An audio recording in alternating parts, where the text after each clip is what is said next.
Oh my God! Oh, this isn't looking good, dude. God damn it. Ah, damn it. Alright, it has been a minute, but we are back with another reacting to crash videos. In this video, I have 4 crashes to break down. As always, I put them in order of the most mild to the most extreme, so make sure you stick around to the very end to see the most extreme ones. This episode is sponsored by me. If you enjoy the content I put out on this channel, be sure to check out the first link in the description, tuckergott.com. We've got some cool paramotor related merch. We've got ozone wings, harnesses, reserves. So if you're in need of your first wing, your second wing, your 10th wing, hit me up, info@tuckergott.com, and I'd be happy to help you out. Let's get right into it with video number 1. Now this case is an interesting scenario of a runaway trike.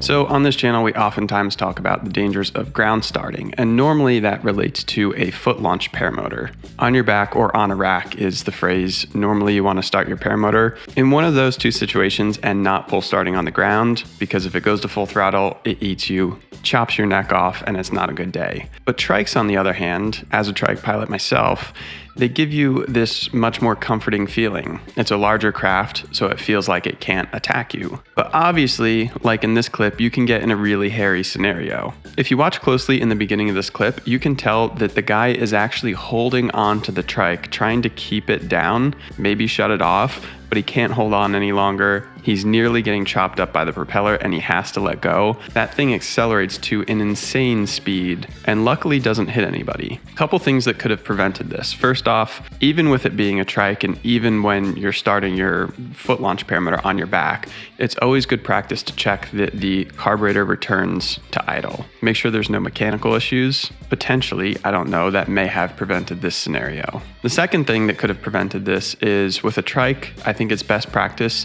to start it with the nose wheel up against something solid. I'm guilty of not doing that myself. However, especially on a big trike like this one sounds like it has a lot of power, I feel like it's a really good idea to start it pointed at something so it can't move. On to video number 2. Now this one is from a slalom competition with a pilot at the apex of performance, the wing and motor all at the most extreme level of performance in the paramotor world today. And he takes a massive collapse.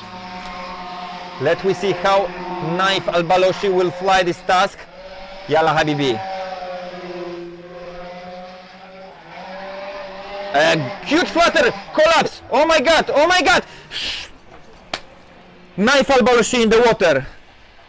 So like I mentioned, this is not your everyday paramotor pilot, not your everyday paramotor wing or motor. So this is not something that a lot of people have to worry about. However, I think there's always been this trend in paramotoring where inexperienced pilots are flying wings that put them way over their head. And more so now than ever, I feel like that trend is escalating, where everyone wants to be on the free rides, the advanced wings that can do barrel rolls effortlessly and go really fast and use speed bar and things like that. But they kind of skip some steps when they shouldn't be on a glider like that. That is obviously not the case here, but I think that's something I want to discuss in a future video. In this specific scenario, I believe what happened, I'm no expert in slalom, it looks like the pilot crossed through his wake, the path that he had just flown, and the air was all disturbed still. He was at full speed, which puts the wing at a very shallow angle of attack to go really fast. And at that angle of attack, at that top speed, it can be very dramatic if the glider collapses and tucks under. And I believe in this scenario, all it took was hitting the wake, the glider collapsed, and you can see how dramatic the effect is. This is why they do slalom competitions over water, because if that was hard ground, this pilot may not be here today. However, he was fine. Please leave a comment if you want to see me do a whole video about that topic of slalom wings, advanced gliders, and the experience level it takes to safely fly them. This next video comes from Kent Beal. He has a really good breakdown of this incident on his channel, so make sure you check that out. But here's kind of the preface. This flight was only 7 flights out of training, so he's at a very inexperienced level. Prior to the flight, he realized that he didn't put in much fuel in his gas tank, flew a little bit longer than expected, and ran out of gas. Oh, jeez.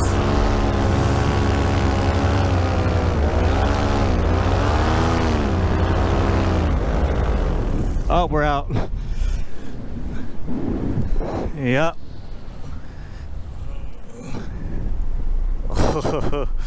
Dang it. Gotta make it over this stupid frickin'. Ah, shoot. Oh, this isn't looking good, dude. Oh, god damn it. God damn it. God damn it. Alright, we're gonna do something stupid here.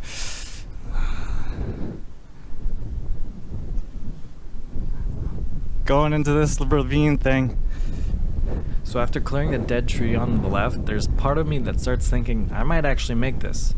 But then I see the end of the tree ravine and I'm getting jostled around, the winds aren't great, and I swing a little wide right, I think maybe to shave off altitude, and I really wish I could tell my past self not to do that. God damn it. I just knew it. As soon as it started revving up there, I was losing power and was like, oh god damn it. I should have turned around. So Ken breaks it down really well on his channel, but here are some things to note. First off, obviously running out of gas. That's an easy one. You always want to carry more gas than you think you need. I typically account for at least half an hour extra of flight time than I'm planning on doing. And it's always good to have something like a phone, a mirror that you can reflect and see your fuel tank level behind you. That's kind of the standard way to do it in paramotoring. Second, at the point that Kent has this motor out, he is flying as he should be. We always want to have an out if our motor dies that we can land in. And in this situation, he does have two different really good options. The first one, which I think he should have done in this scenario in hindsight, was turn around 180 degrees and seen that big field he had pointed out earlier in the video. I got this field right now, it's pretty solid, so.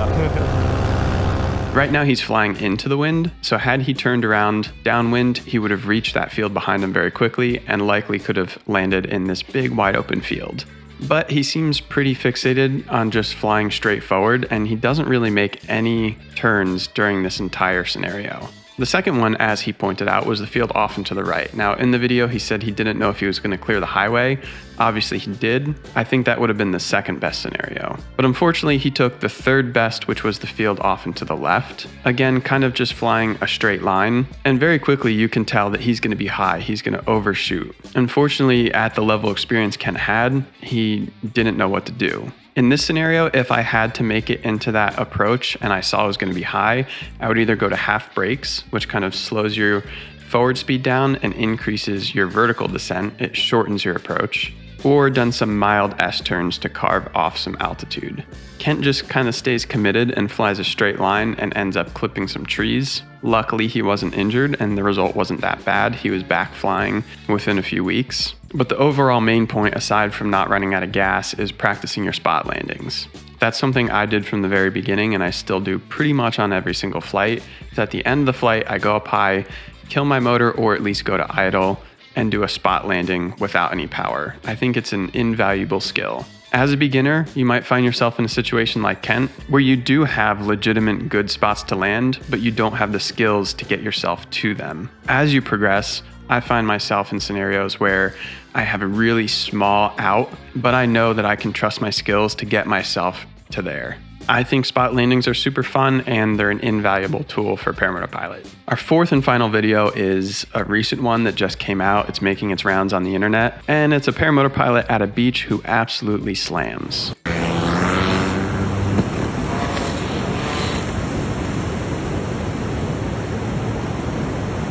So there's not a whole lot to say about this one aside from just complete pilot error. The video is short, but it appears as though the pilot is doing kind of a slalom run up and down the beach, something I love doing. I recently made a video doing just that. However, he massively undershoots that one dune and just slams into it. One major thing that could be at play here is the wind direction and speed. Typically on the beach, you have the wind coming from the ocean towards the land. And when you're doing that type of S-turn maneuver, doing slalom turns over the dunes, you're going to have one approach toward the dune that's really fast with a tailwind, and then your other approach coming back towards the ocean is going to be much slower. So it's really a mind trick because the visual changes. Your speed is varying relative to the ground. It's possible that this pilot succumbed to that trick and thought he was fine, but the tailwind threw him off. That would be my best guess, but luckily he only just barely clipped that dune and seems like he made somewhat of a safe landing.